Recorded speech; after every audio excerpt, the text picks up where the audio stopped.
Oke, kita berlanjut ke warga berikutnya ya teman-teman. Setelah warga Talawiyah, kita lanjut ke warga Murdanya teman-teman. Bukan Murdanya ya, tapi Murdanya. Ada beberapa aksara yang masuk warga Murdanya ini. Kita mulai dari awal yang golongan agosa. Cara membaca Murdanya sebelumnya, mohon maaf. Cara membaca Murdanya ini dimana lidah itu diangkat ke atas hingga menyentuh langit-langit ya, ujung lidah, hanya ujung lidah ya teman-teman, seperti ini. Jadi untuk aksara pertama ini aksara ta ya, ujung lidah diangkat, ta, seperti itu. Nah, untuk penulisannya ini sangat sederhana, seperti ini teman-teman, untuk aksara ta. Oke, kita berlanjut ke bagian yang Mahaprana. Sebelumnya saya belum jelaskan kalau di bagian sisi kiri yang tipis ini dan juga ini disebut Alpa Prana. Yang berada di sebelah kanan ini ialah Mahaprana teman-teman, dimana Mahaprana ini dibaca tebal dengan hembusan nafas, dan Alpa Prana ini tanpa hembusan nafas teman-teman.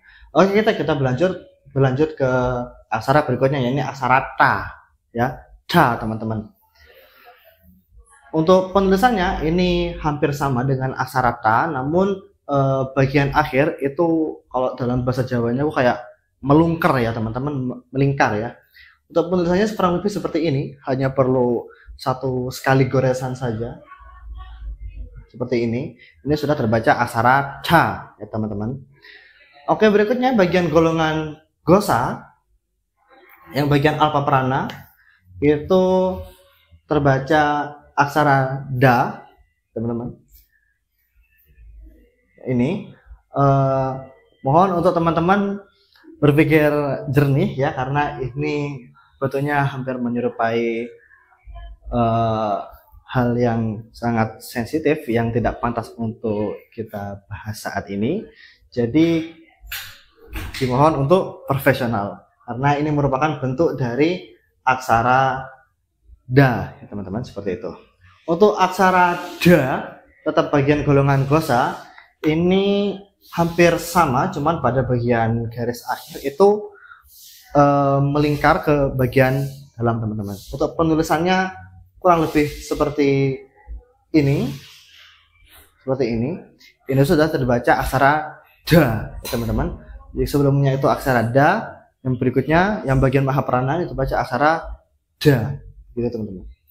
Untuk yang golongan sengau atau anuswara, ini kalau dalam bahasa Caraka mungkin sekilas mirip aksara pa, namun pada aksara Kawi atau Jawa kuno bagian ini anuswara yang murdanya ini terbaca aksara na ya teman-teman.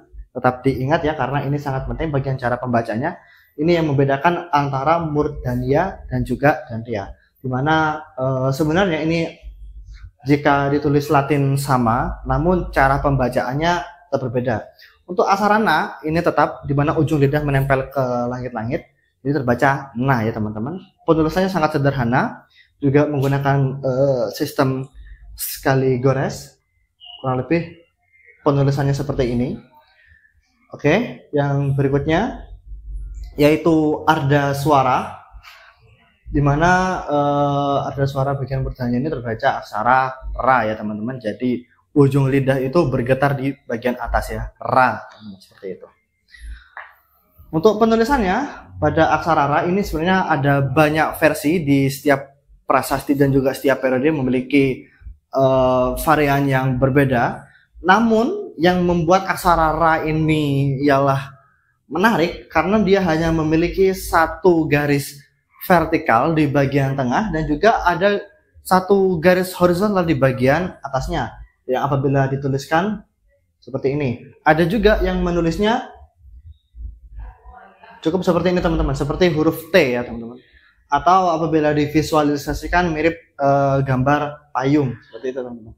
Nah, untuk yang terakhir di golongan usma ini terbaca aksara sa teman-teman.